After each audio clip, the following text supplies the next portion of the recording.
Our time is coming up on 12:05 on this Wednesday afternoon, and as we always like to say, it's Wednesday. That means it's Joe Steckler Day. Helping Seniors of Brevard is what's coming up next. Here's the host of the show, Joe Steckler. Hi, Joe. Hi, John. Thank you, and welcome to this Wednesday edition of Helping Seniors. I wanted to title the show today, The Unknowns. And as you hear what Kerry and Barbara and I are going to talk about today, you'll see that is really a battle of the unknowns. But let's just pick up for a minute, folks, on what John just on that commercial he played, talking about balance and falls and everything else. It's wonderful to talk about balance and falls and everything else, but we never hear anybody say the advantage of using a cane or an assisted walking device in your home. We talk about picking carpets up so we don't trip, but we have a misguided sense of protection when we are in our homes, and we don't. And I frankly think that if we ran some statistics on it, we'd find that a lot of these falls are caused by people failing to use an assisted walking device, because balance and talking about what we can do are great, but too often we think that we can get that short distance from one point in the house to another. And I say this because I will not walk in my house without my rollator or a cane, because I know that it's just smart to do this. And that's one of the things that we always talk about on this show, or that's why I call it the show of the unknowns today. But the purpose of our show, folks, is to help people understand the value of information, the value of education, and the value of being able to go to somebody that can direct them to the service that can help them. Sometimes the service is free. Sometimes it costs a little bit. Many times there are programs that will assist you in paying for the cost of this assistance that you are trying to find out. So without saying further ado, I'd like to introduce our mainstay of the show, or I call Barbara the anchor on the third Wednesday of the month. But Barbara McIntyre is she's from Home Equity Reverse Mortgage, and I got that right, didn't I? No, not exactly, but that's okay. What did I miss out on? It's Reverse Mortgage Funding is the name of my company, but my specialty is definitely anything about reverse mortgages. Well, and that's what I want to talk about first this morning, and that's one of the unknowns that we want to talk about, because Barbara, I see with a change in the economic situation across the country, with the ups and downs of the stock market, with people thinking that they are prepared for aging and prepared for retirement, and they try to retire at an early age, and they find out that their finances simply can't cope with what their shortfall in their living expenses. And I think that you gave a statistic one time. I think it was roughly 100,000 reverse mortgages in place in the country.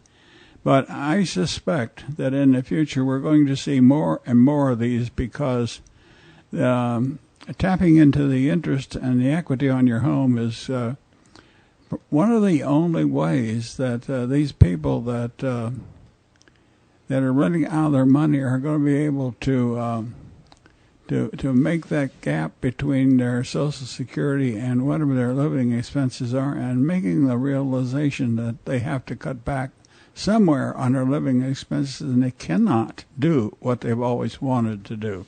Right. We're seeing that more all the time, especially because now the baby boomers are all moving into retirement. And unfortunately, they're far less prepared than their parents were to retire. And so oftentimes their home is their largest asset. And as they're moving through the monies they manage to save, and most of the time in retirement accounts that took large losses a few times over their working career, they're just underprepared financially. So we are seeing the HECM, the home equity conversion mortgage or reverse mortgage, playing a much larger role in a part of a strategic planning for retirement. So knowing that is a resource, and then really having to get honest with yourselves about what your plans are as you now are no longer planning to work, and you're going to have to spend your money instead of save your money. Because early on, everyone's saving, and then when they retire, they can't do that anymore. They're living on fixed income. So, at one point in our show today, I want you to think about giving a sort of a succinct overview of what you've done in your own planning. That I think a lot more people could do this if they do it wisely and smartly and recognize how they're going to do it. One of the things that you mentioned in the stuff that you gave me for the show, you mentioned a jumbo reverse mortgage. What is a jumbo reverse mortgage? That's the first time I've ever heard that terminology. Right. Years ago, there was what we call proprietary products. What that is when a lender makes available reverse mortgage funds for homes that have really high value. So particularly in California and in the north, where there might be homes, and even in further south from us, oceanside condominiums with greater value, the reverse mortgage that comes from the FHA insured product doesn't offer as much money. So jumbo products are for higher valued homes. And what's interesting about the products is that they can be used now for values that are not really high values, but because they're not an FHA loan, they don't have the high costs. So we're starting to see homes of a value of perhaps $400,000, which is not considered a jumbo. That would be a house worth $2 million, let's say. But on a home worth $350,000 or $400,000, they can use this proprietary product, so it's not an FHA mortgage, and still get access to equity for much less cost. So it doesn't work for everyone, but some scenarios, some needs that people have, it's another option. And we're seeing more lenders who specialize in reverse mortgages making this available. Yeah, Barbara, I just don't understand why. You mentioned a home worth $2 million. If somebody that owns a home worth $2 million, why in the world would they even be thinking about taking out a reverse mortgage? Well, because they might have a big mortgage payment they don't want to pay anymore. So they may take out a reverse mortgage, access the funds, pay off an existing mortgage, and even though they have this asset worth $2 million, they may not have still a large enough income to meet their lifestyle. So if they eliminate the necessity of paying a principal and interest payment on a mortgage, they are increasing their living standard. So it is hard to imagine, why people use reverse mortgages the way they do, but doesn't matter what your house is worth, you still have to live on your fixed income. But doesn't it make sense if a person's got something worth $2 million and they're trying to figure out how to use a reverse mortgage, before they even do that, they ought to think about how they could cut back on their lifestyle. And you've got to have a pretty good. You've got to want to have a high standard of living. It seems to me like if you own that expensive a home and you're trying to get funds to maintain that lifestyle. Yeah, I agree with you, but it's still, there are reasons someone might do a reverse mortgage to add to a financial strategy. So, people of high wealth use everything they can to position themselves greater for when they do leave their assets to their children. So it's as part of a financial plan. I think, Joe, you're falling into the trap of considering a reverse mortgage as a last resort type of a mortgage or a needs-based mortgage. And what's happened with reverse products over the years is that they aren't just for needs-based. It's not a last resort. People use it strategically. And so that's why these jumbo products do have a place in a plan. Barbara, every time I have you on the show, if something comes up that makes me want to question more about reverse mortgages and why people get into them in the first place. Mm-hmm. I know they can help a lot of people. It seems to me that, I think that people should be able to modify their standards of living if they've got that kind of money in the first place. But you always come back with something that makes me think about it differently. Right. In Brevard County, of course, we don't see values. Well, there are some homes. There are penthouse condominiums over $1 million. So there are some properties here that get into that range. But for the most part, we don't have quite the same values that you would see in California.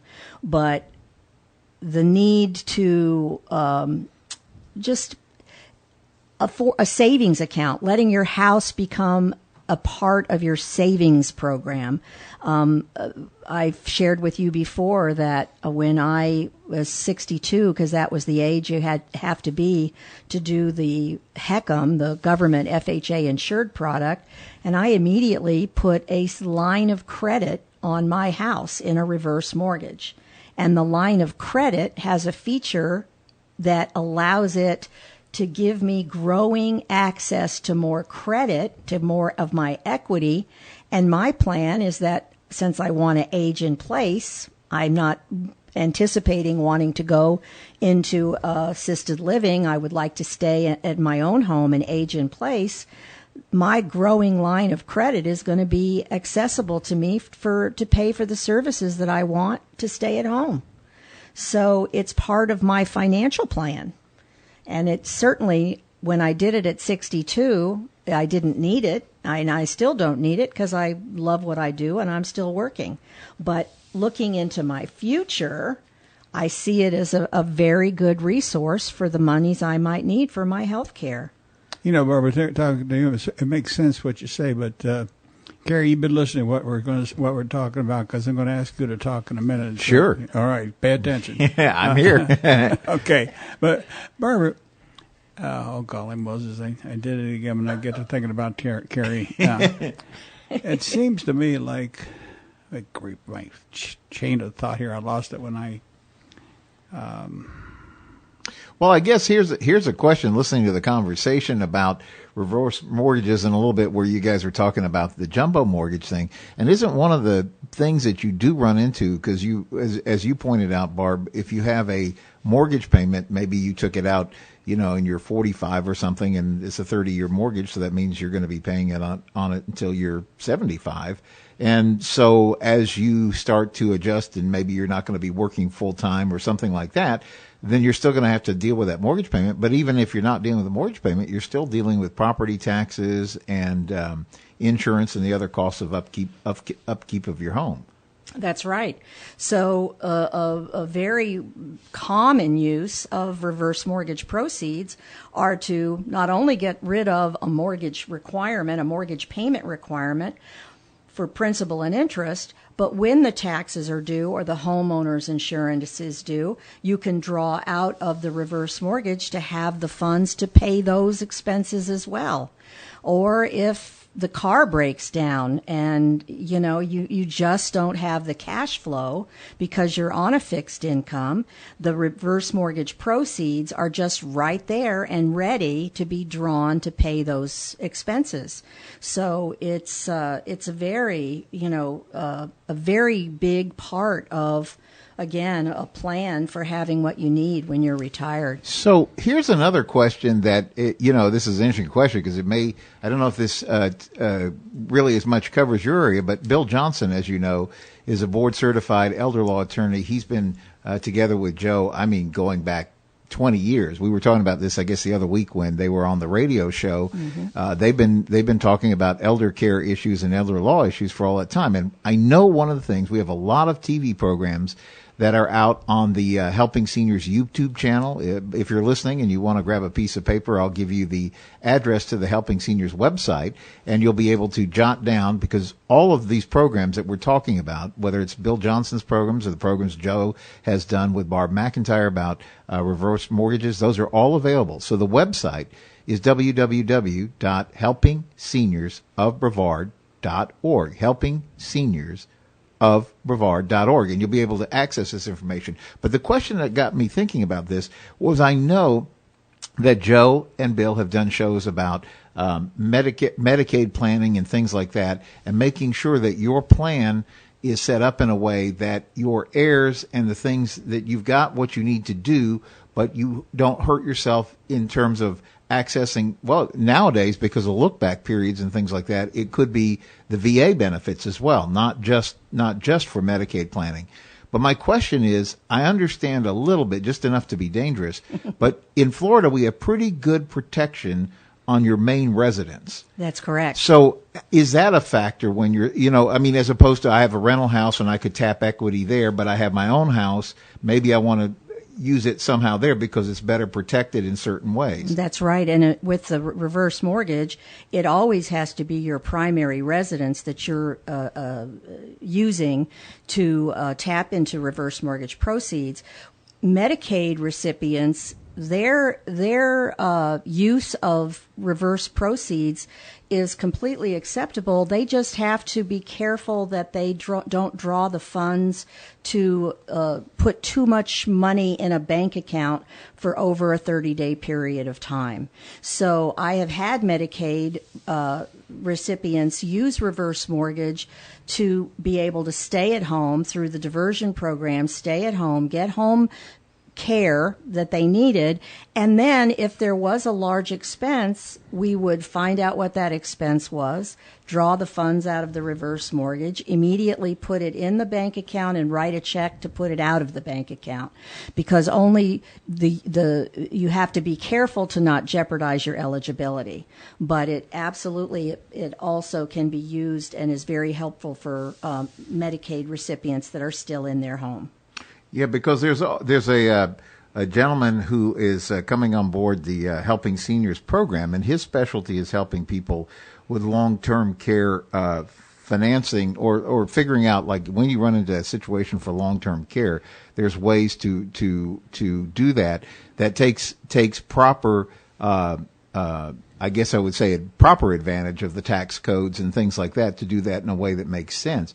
Mm-hmm. So the other question that's kind of related to all this is, doesn't it make sense, like you and Joe are talking about, that you sit down with your financial planner and you figure out, okay, here's all the pieces of my jigsaw puzzle. What's the best way I should arrange it? I have this equity here, which I could use in a home. This is for somebody who has the ability. A lot of people, like you said, it's a lifeline, but for some people, it just could be part of their overall planning. Right? Absolutely, and we're seeing more of that all the time. Younger boomers are looking at their long-term picture. The most important part is, do I want to live at home? Mm-hmm. Do I see myself living my life out at home? But some people already know that at a certain point in time they're going to live with their daughter, or mm-hmm. they're going to move into assisted living. So if you know that's not what that you're not going to age in place, then the reverse mortgage might not be a good fit. It's really better designed for people who know they are staying in their home. You don't have a crystal ball, but if your plan is that as long as you can, you intend to be at home, then that's a big factor about using the house in a long-term plan. And you do need to talk to whoever your advisors are. I always recommend you keep talking. I remember what I was going to ask. Oh, Joe, you're here? No. and to make sure I didn't forget it again, I wrote it down. Good. And it actually has to do with what Kerry was just talking about, folks, because he brought in an aspect of this whole plan that we need to think more and more about. We talk about, and we have talked about, the reverse mortgage and how it can be used, and the fact that we think there are going to be more of these as more seniors come into the play on the aging circuit. But the question I had is that when we talk about a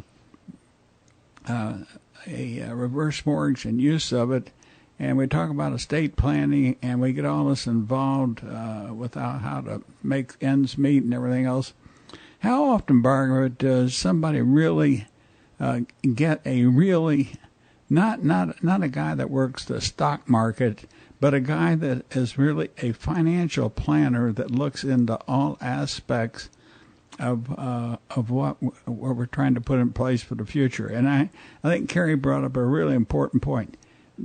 Does or do people in the reverse mortgage business, you maybe work with somebody like August Velton, who is one of our sponsors and a financial planner that helps put the whole piece in place other than just the stock market? Is that what you were trying to talk about, Kerry?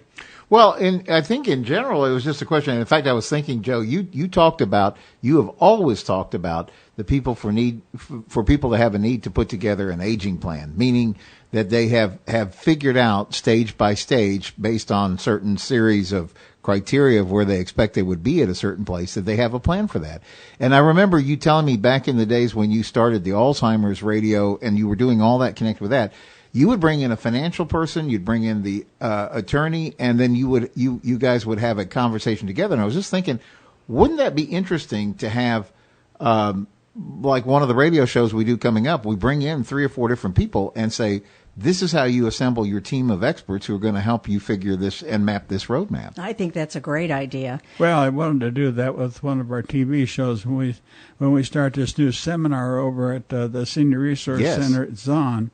I wanted to have Bill Johnson and August Velton on a show together. We would tape it and they would be one of the seminar shows that day, and then we would tape it. And because we're going to go into some new taping sessions, new ways of doing things to get better information out to people.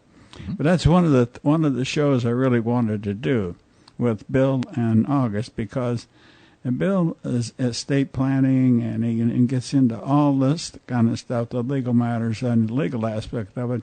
But August gets into the total financial planning picture, and he also teaches down at FIT. So it's not just how do you manipulate funds to try to beat the stock market, but it's also an overall plan. Yeah. And there's an aspect to it, too, which is, it's funny because we've always talked about it. It's not necessarily how much you make. It's what you have left after you paid your taxes, you paid everything else that you need to do.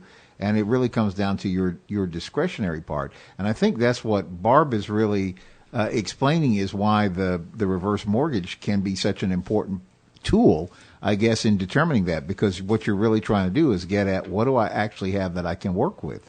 And it's absolutely what I'm saying. And when it's put into place early, when someone is younger, with the intention of not using it for a long time, the growth that exists within the mortgage document itself, regardless of home appreciation, access to those funds is increasing. So as a long-term plan, it's very important. And to also go back, Joe, to say I work with financial advisors and their clients all the time. A lot of times I meet in a financial advisor's office with his client right there.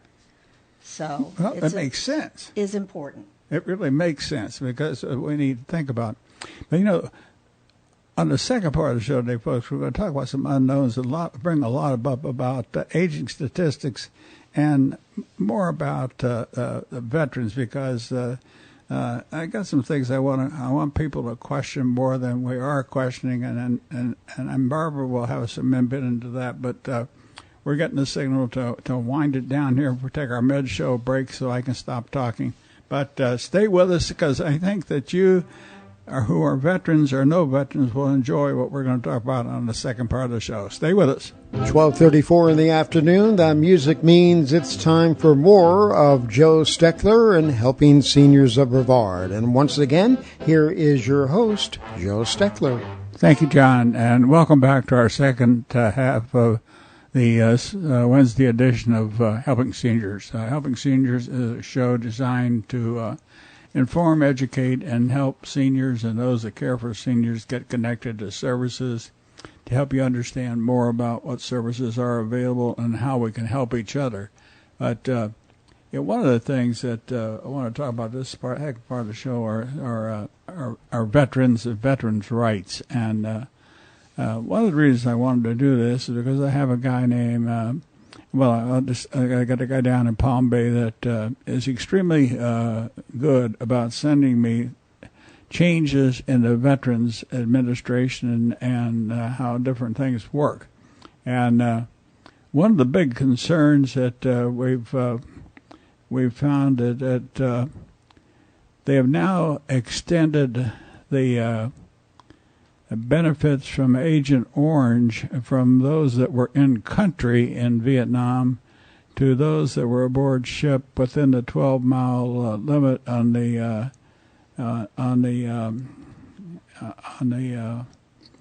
land itself. And they're finding out that a lot of this stuff was carried in the air, and we just didn't realize it. Think about that for a minute. But there's also another thing concerning Afghanistan and Iraq and what we call the burn pits. And the burn pits were places where they burned all kinds of stuff. And, of course, soldiers, Marines, and airmen were the guys that put all the stuff in there, bulldozed it in, but they still made contact with the air from all this stuff burning. And they're finding out now that a lot of that stuff is causing cancer in our vets that served in Iraq and Afghanistan, and but they didn't know about it. But it's being made known now, and I'm going to try and write about it. I'm going to try and get Florida Today to do something about it. But, here we are, veterans, seniors helping seniors, trying to get this stuff out. And we got a Veterans Administration office here out on Jamieson Drive, and it's sponsored by the county. Yet the county doesn't do a doggone thing about publishing any of this thing in the paper, on radio or television or anything. They got a government channel. They could do more with it, my opinion. But one of the reasons a lot of this has been brought to me is because I know someone that I wondered why all of a sudden, after many, many years of knowing the family, that the person was shopping in the commissary. Because if you're a vet, unless you're disabled, you don't generally, or retired, you don't get those kind of benefits. In other words, you have to be retired or disabled. And generally speaking, it's close to 100% disabled to be able to avail yourself of those benefits. But after many years of wondering, I asked somebody else that I thought might know why this guy all of a sudden had these benefits. And it turns out that what I didn't know, and what a lot of people make assumptions, and this is a danger, folks, we make assumptions without knowing the facts. This man served in the Air Force, in country, in Vietnam, during a couple of the offensives where they were using an extraordinary amount of Agent Orange. And unbeknownst to him, this guy develops cancer. And he didn't know why. They couldn't figure out what caused it. Well, they sort of walked this thing back to his time in Vietnam, went to the Veterans Administration. He's actually now 100% disabled, entitled to government treatment for his cancer, and since he's been classified as 100% disabled, he's eligible for all retired benefits, and he should be. He should be eligible.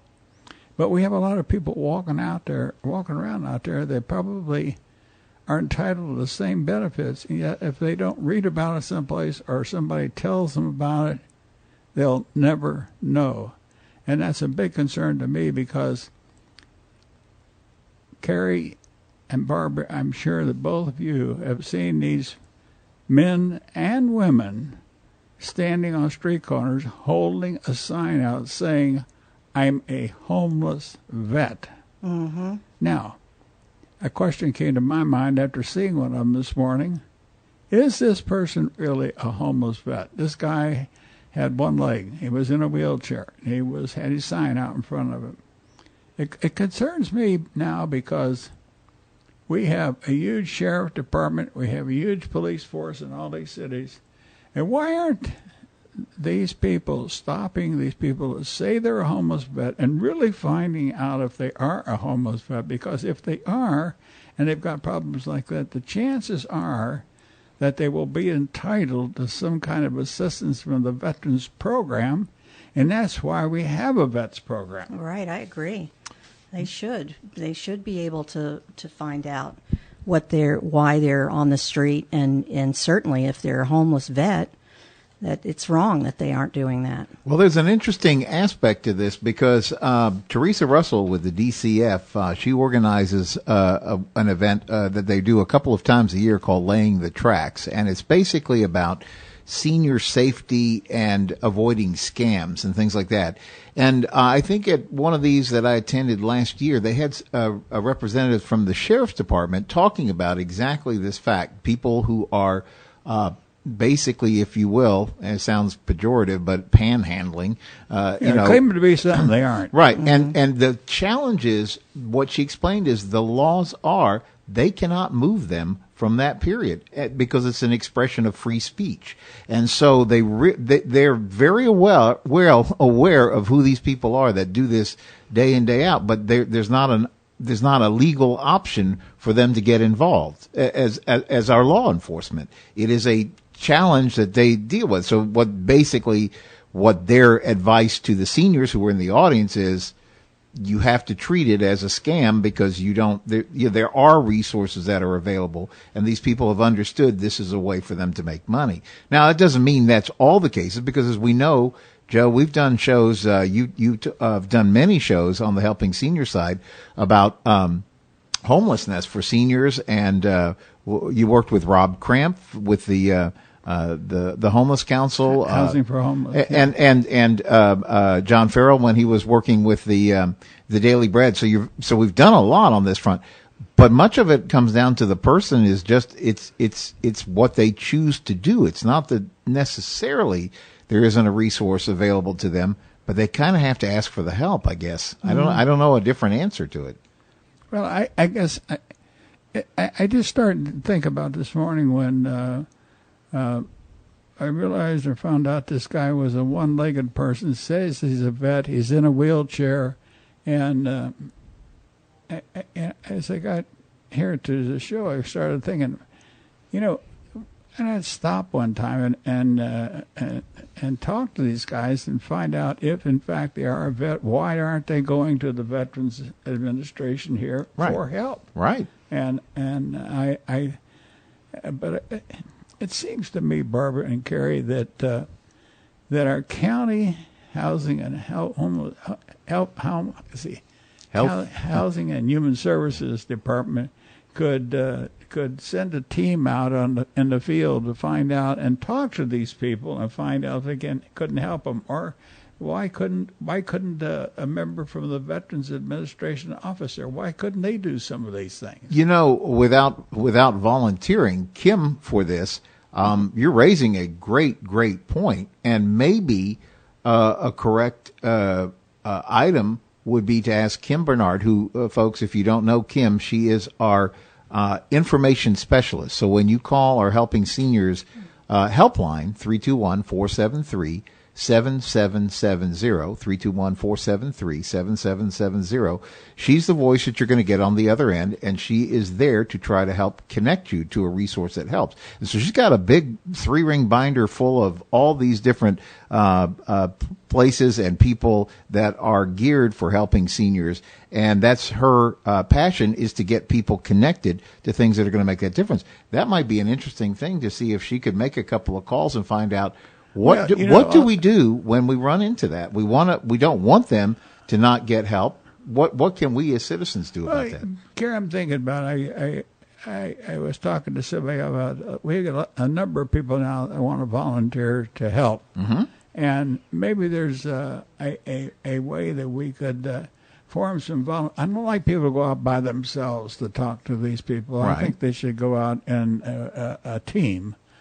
But why couldn't we put together a volunteer program that they might drive around and just see these people, stop, talk to them, and find out if they have or even know what a DD-214 is. A DD-214, folks, is what every person in the military that's discharged knows.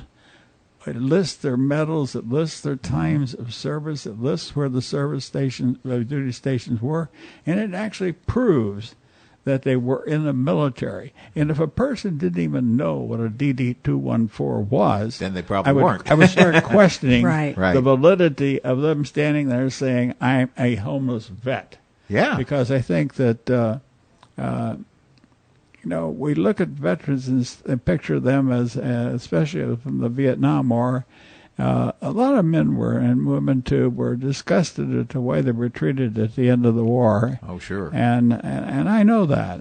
I experienced some of it myself. I served from 1949 all the way up through 1988. So I've got a pretty good idea of what was happening at the end of World War II, the Korean War, the Vietnam War, and all the wacko things we did in between. But having said that, I think that we should start to think about a better way to inform and educate. We cannot. A little small organization like Helping Seniors can make sort of a dent in it, but we can't. We can't get all the information out that needs to be gotten out. You look at Florida Today, the newspaper, and you look at you open up the Thursday edition, and they have the health section. Mm-hmm. Heck, you open up the health section, and every week there's 2 pages in there of tax liens. Wow, yeah. Every time. And there's never anything about seniors. There's never anything about aging. There's nothing about veterans. There's nothing about programs that people could access. And here is our supposedly main avenue for communications here in Brevard County. Now, how do we do? What do we do? How can we go about getting a reasonable educational source in place for people to understand how we can do a better job of helping people? So that's a concern that I have, Kerry, and Barbara. Can you comment on that? I'd like to think that the Senior Scene magazine, the Senior Life, free. These are free publications, and we obviously, Helping Seniors of Brevard always publishes a number of articles each month, and I'd like to think that that's doing putting information out, making it free, that has a great deal of resources in it too. And I come across them all the time when I'm in the doctor's office, dentist office, grocery store, So I think that's one place that we do a pretty good job of getting resources out there. I know the newspapers, I just don't think people are reading newspapers the way they used to, and so I think that might be a reason. You just commented on Senior Scene magazine because Kerry just opened up the brand new issue to the page where your article is. Yeah, closing the financial gap. Because I can recognize your picture even if it's across this table. I can still see it's your picture. But I also proofread the directory, so I know that you were in it. That's not exactly why I mentioned it, but since you said that. But it is frustrating. Thank you. It's frustrating. It is frustrating. Because there are so many programs out there, veteran-wise especially, right, that can help people. And heck, we've got 75,000 plus veterans here in Brevard County, and we can do a better job of helping those people because we're not just helping the 75,000 vets, we're helping the 75,000 vets. We may have 100 of them that are valid homeless citizens here in the county. But of those 75,000, think of all the other family members that are affected by this failure to know what's available. Right.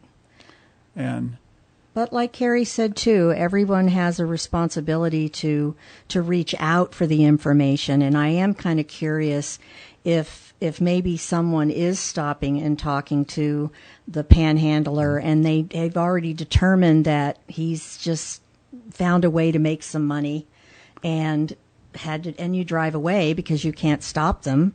So it's hard to know, Well, my wife had an idea about buying Subway gift cards and giving them a Subway gift card. And I'd like to know how many of them are going to discard or try to sell a Subway gift card. I'll have to get somebody to give $5 to buy something.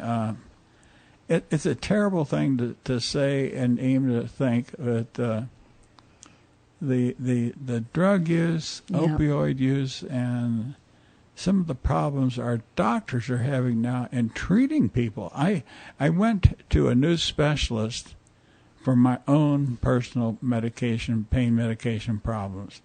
And the doctor was extremely open and honest. And I tell you, I really was impressed with the way he approached my case, saying that he wanted to make sure, since I was doing these other things, that my services his services to me would be covered by Medicaid, but he was concerned about the drugs and who was prescribing, what was being prescribed, because it's going to become, it's a situation where it's not going to be the doctor controlling the distribution of drugs, but it's going to be politicians controlling the issuance of drugs, and politicians setting these laws as saying that doctors can't do what they've been trained for 10 years to do. This really upsets me, Kerry and Barbara. Mm-hmm. I don't know how you two feel about it. Well, I'm concerned that, what happens with the people being prescribed, and then, unlike you, Joe, who is suffering and does need medications to help with your pain discomfort. I mean, I go to a dentist and he does a procedure and then prescribes a pain medication that I'm not even going to take, I'm concerned that there's too much of it being prescribed. And then when it sits in a medicine cabinet and someone else gets their hands on it, I'm very concerned about opioids and how, freely they seem to be given out. So I don't know about having politicians control your medicines, but it's a dilemma in this country. That's the thing. They're going to control the doctors. It's a dilemma. By them controlling the doctors. Kerry, you said something about aging statistics, and you haven't really talked about it, but how does what you were thinking play into what we're talking about, what I'm talking about now? Well, aging in Brevard County is a growth industry. I mean, it is just what it is where we live. And as we often talk about, if you are living in Brevard County, statistically, you either are a senior, you're caring for a senior, or God willing, you're going to be a senior. And so that's why one of the reasons why at Helping Seniors we fight so hard to get this information out in so many ways. And as you guys were talking a moment ago about the about how we do to get information out, this is really, we're able to do a lot. As a small organization, we get a lot of things done. We publish the 12 pages every month in the Senior Scene magazine, so we have all that information. We have all the articles, Joe, that you write, which runs in everything from Hometown News to Aldea Today. We're reaching all parts of the community. Ebony News Today, Barefoot Tattler. I mean, the list just goes on. We do these radio shows every single week. We do television shows. We've done something well north of 250 or 300 TV shows by now, all with the information, to get information in the hands of seniors wherever they live, from Micco to Mims. And on top of that, we are in kind of a flagship role in this Senior Resource Center of Brevard. And this is a wonderful opportunity. It's beachside. It's co-located in Zaun Beachside, that assisted living and memory care facility that's right over there on South Patrick Drive as you come across the causeway on the O'Galley side. And it's really a phenomenal opportunity, because we're going to be starting our community information series, which will impact the 75 or 80 people who are able to be there for those. That happens the second Wednesday and fourth Thursday of each month at 10 a.m. to 11 a.m. It's a free seminar. It's not a selling seminar. It is specifically designed to get information that is of value to seniors out to them. And even Greg Kennedy, the executive director, is offering to buy lunch for those who stay after at 11 o'clock. But the real wait a minute now. But in order to qualify for the lunch, they've got to respond 7 days or more. 7 days in advance. Days ahead. But do you have a phone number for them to call? Well, they can call us at 321-473-7770 and get on the list. The next one coming up is September 26th, and it's going to be an introduction from all the participants there. But what I was going to say is not only that, but we're going to be taping these because we understand there's only a certain number of people who can fit into the room, and we want to make sure it doesn't matter if you're living in Scottsmore, you're going to be able to get the information because these are the statistics that, Joe, that we were talking about sharing. We have 582,000 people in Brevard County.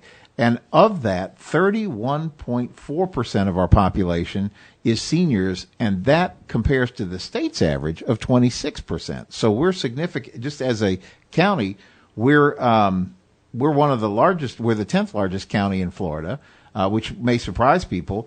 But in 40 years, the Florida DOT expects 60% of drivers to be over 60 years old. So as you know, in our county, 1 over 2 people, it meets the AARP definition of being a senior, which they say is 50 plus. We're going to be in real trouble. As young as they are now, they're crazy. Coming over here this morning to the station, we had let's see 6 cases where people just cut in front of us and went between people ahead of us and got back in the far right lane or went from a left lane all the way to the right lane without warning.